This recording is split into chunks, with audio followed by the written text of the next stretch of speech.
So there is this scenario that one can imagine from the ayat of the Holy Quran.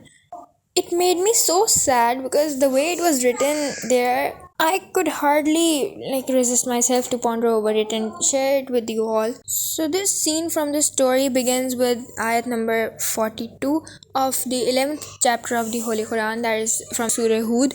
Here we see a really short conversation between Nuh alayhi salam and his son, who was a disbeliever. This is when Allah commanded the nation to be flooded with water, and now every disbeliever is drowning. So Nuh alayhi salam called out to his son, who stood apart. He says, "Oh my dear son, come aboard with us and do not be with the disbelievers." To which he replied, "I'll take refuge on a mountain which will protect me from the water."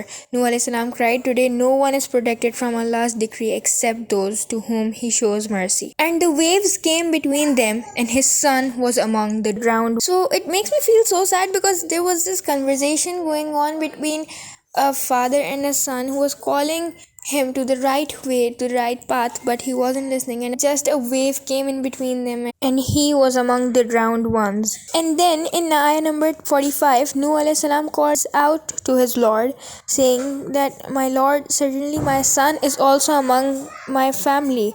So he meant to ask Allah that wouldn't Allah save Nuh alayhi salam's son from drowning. Like, you see, he was still hopeful, and he had such a strong belief in him that it wasn't any difficult for Allah to bring him back to Nuh alayhi salam. He prayed to Allah. So then Allah replies in ayah number 46 that, "Oh Nuh, he is certainly not of your family. He was entirely of unrighteous conduct.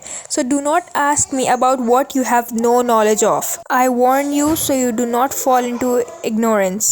So at the very next moment, Nuh alayhi salam calls out to his Lord and says, "My Lord, I seek refuge in you from asking you about what I have no knowledge of, and unless you forgive me and have mercy on me, I'll be one of the losers."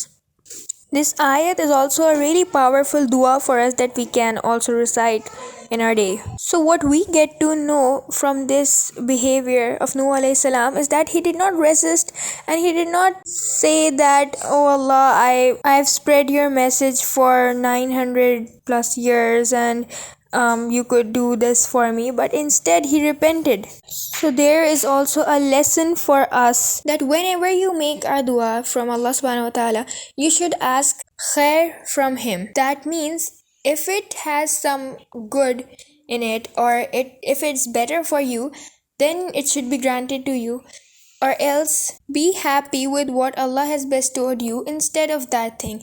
You never know if that thing that you were asking for was better for you or not. So be thankful with everything you have.